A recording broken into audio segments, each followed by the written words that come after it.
경제하는 사람들의 마음을 읽어보는 호모 이코노미쿠스입니다. 탱글탱글한 도토리 묵에 아삭아삭한 채소를 얹고 양념장을 더한 후 참기름 한 방울로 활용 점정을 찍습니다. 한식에선 이렇게 마침표 역할을 해주는 게 참기름이죠. 오늘은 이 기름 짜는 일을 업으로 삼고 살아가는 기름의 달인 한 분 모시고 고소한 인생 이야기 좀 들어볼까 합니다. 김원진, 원진방앗간 대표 나오셨습니다. 네, 대표님 안녕하세요. 안녕하십니까. 와, 오랜만에 이 스튜디오에 깨볶는 냄새 좀 나겠는데요. 근데 정말 방앗간 운영하시는 분 맞으신가요? 대부분 저한테 운동선수 하냐고 좀 많이들 물어보시고요. 실제로 방앗간을 운영하고 있습니다. 아, 저는 운동선수란 느낌보다 너무 젊으셔서 네네. 손님들이 좀 깜짝 놀라지 않을까 싶기도 한데 어렸을 때부터 나 방앗간 대표 될 거야. 이건 아니지 아닙니다. 않으셨을까요? 저는 그냥 네. 평범한 그냥 직장 생활을 했었고 이제 직장 생활을 하다가 이제 미래에 대한 생각을 하다가 이제 처음에는 귀농을 생각을 했고 네. 그러다가 이제 귀농은 실질적으로 좀 어려운 부분이 있어서 예. 현재는 이제 곡물에 대한 거는 포기하고 싶지 않았고 그러다 보니까 방앗간이라는 걸 네. 선택하게 됐습니다. 올해 이제 37 되셨다고 들었는데 이 30대 청년 대표가 운영하는 방앗간 뭘 만들고 있을까요, 지금? 죄송한데 우선 34살이고요. 아, 제가 잘못 알았군요. 네, 죄송합니다. 저희는 우선은 처음에는 일반 방앗간처럼 똑같이 다 진행을 했었는데 현재는 참기름, 들기름, 미숫가루 이렇게 세 가지만 하고 있습니다. 방앗간 하면 떡 아니에요? 떡은 안 뽑으세요? 대부분 다 그렇게 생각하세요. 이제 떡을 왜 안 하냐라고 생각하는데 저는 이제 사업을 하면서 워라밸을 되게 중요시하다 보니까 네. 좀 떡이랑 이제 품목들을 많이 줄이게 됐습니다. 아, 제가 왜 37이라 얘기했나 지금 얼핏 생각해 보니까 빈살만 하고 제가 좀 헷갈린 것 같습니다. 네네. 네. 자, 근데 이 워라밸을 중시하시는 분인데 참기름은 워라밸과 상관없습니까? 그것도 꽤 품이 많이 들어가는 작업으로 제가 알고 있는데. 이제 고춧가루나 이제 일반적으로 깨를 가져와서 착유하는 과정은 이제 시간적으로 제가 손님들이 오시기 때문에 제한적으로 생겨요. 근데 이제 제가 제품을 만들어서 판매하는 거는 네. 그 참기름 같은 경우에는 가능합니다. 이제 왜냐하면 기간이 좀 있다 보니까 그렇죠. 근데 지금 참기름 저렇게 다 물로 세척을 해서 또 저렇게 볶아서 짜내는 과정이 네. 이게 웬만한 사람은 다 못하지 않을까 싶기도 한데.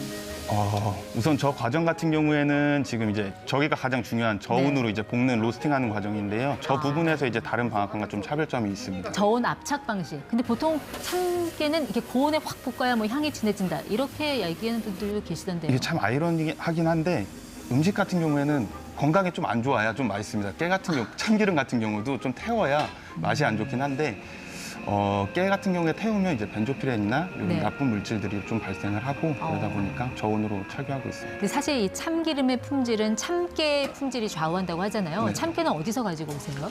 국산 같은 경우에는 이제 농가랑 계약 재배를 통해서 진행을 하고 있고요. 네. 수입산 이제 중국산 같은 경우에는 수입사를 통해서 네. 이제 수급을 하고 있습니다. 근데 정말 솔직하게 좀 말씀해 주셨으면 좋겠는데 중국산은 확실히 국산보다 좀 맛이 향이 이런 게 좀 떨어집니까?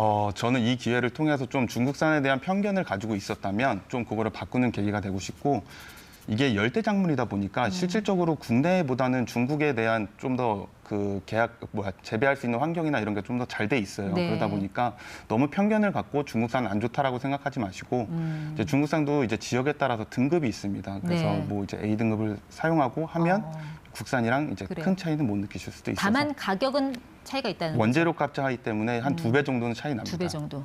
근데 이 기름도 보관을 잘못하면 맛과 향이 금방 날아가서 올바른 보관법 어떤 게 좋습니까? 이게 생각보다 보관에 대해서 잘못 알고 계시는 분들 많아서 결론부터 말씀드리면 참기름 같은 경우에는 상온 보관이고요. 들기름 같은 경우에는 냉장 보관입니다. 상온 보관이라면 그냥 실온 보관 네, 말씀하시는 실온 것 보관입니다. 같은데 이게 개봉을 했냐 안 했냐에 따라 또 달라지잖아요. 그렇죠. 이제 기름은 이제 뭐 유통기한 같은 경우에는 참기름 같은 경우에는 6개월에서 12개월 정도 말씀드리고 들기름 같은 경우에는 3개월에서 6개월 정도 말씀드리는데 네. 기름은 개봉하는 순간 공기와 마주치는 순간 이제 산화가 시작됩니다. 그러다 보니까 최대한 빨리 섭취하시는 게 좋습니다. 네, 그 참기름 보면은 맨 밑에 이렇게 가라앉은 침전물 이거 일부러 없는 거 맑은 것만 고집하는 분들도 계신데 이 네네. 침전물은 어떻게 봐야 돼요? 그것도 좀 설명을 드리고 싶은 게 그 침전물이라는 게 식물성 섬유질이라고 해서 그게 영양소입니다. 이제 통깨를 착유하다 보니까 그 깨 살이 터져서 나온다고 생각하시면 되시고 예. 그 부분은 이제 쌓인 다음에 흔들어서 드시면 영양소가 있게 드실 수 있습니다. 그게 살이 터져 나온다라는 표현을 쓰셨는데 네네. 터져 나오면 그 나머지 쭉정이들 이걸 우리가 보통 깻묵이라고 하죠. 맞습니다. 이거 어떻게 활용하면 좋아요? 깻묵 같은 경우에는 현재는 이제 가축 사료에 이제 가축을 키우시는 농가에서 가져가고 계세요.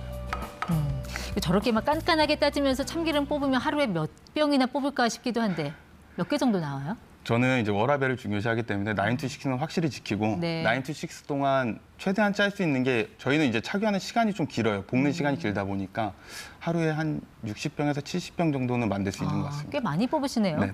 그러면 월 수익, 뭐 연수입 꽤 되실 것 같은데 또 명절 때 수요 폭발하잖아요. 네, 명절이라는 특수 대목이 있기 때문에 좀 차이가 있고 그래서 평균적으로 네. 연 한 1억 정도는 벌고 있습니다. 어릴 적 이 추억의 공간 방앗간 여기에 대한 뭐 나름의 특별한 기억 같은 게 있으신가요? 저의 그 방앗간이란 특별한 기억은 저희 이제 친할아버지 할머니께서 농사를 지셨어요. 그래서 네. 깨 농사도 짓고 벼 농사도 지셨는데 이제 할아버지 따라서 이제 뭐 깨 수확 시절에 방앗간을 가면 할아버지가 맥주를 좋아하셨어요. 그래가지고 저는 이제 기름 맛보다 먼저 맥주 맛을 먼저 알게 됐습니다. 그런 기억이 있으시다. 네네. 근데 어르신들은 왜 소주병에 담아서 참기름을 꼭 비닐로 감싸 놓잖아요. 네네, 맞아요. 우리가 또 기름병은 항상 갈색이고 이게 뭐 네네. 특별한 이유가 있습니까? 기름이 빛에 가장 약합니다. 그러다 보니까 이제 그거를 방지하기 위해서 옛날 어르신들은 이제 소주병에 비닐봉투를 감았던 거고 네. 요즘 같은 경우에는 이제 전용 기름병이 나와서 비투가를 방지하고 그렇게 진행하고 있습니다. 방앗간 문 여신 지 이제 한 얼마 되신 거죠?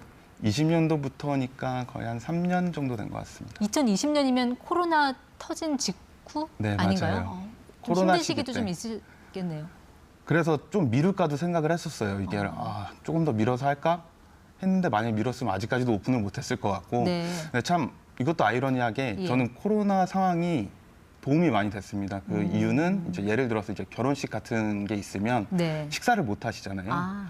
그러다 보니까 이제 답례품으로 많이 찾게 예. 됐고 이제 호불호가 없는 답례품을 찾다 보니까 좀 많이 나가게 됐습니다.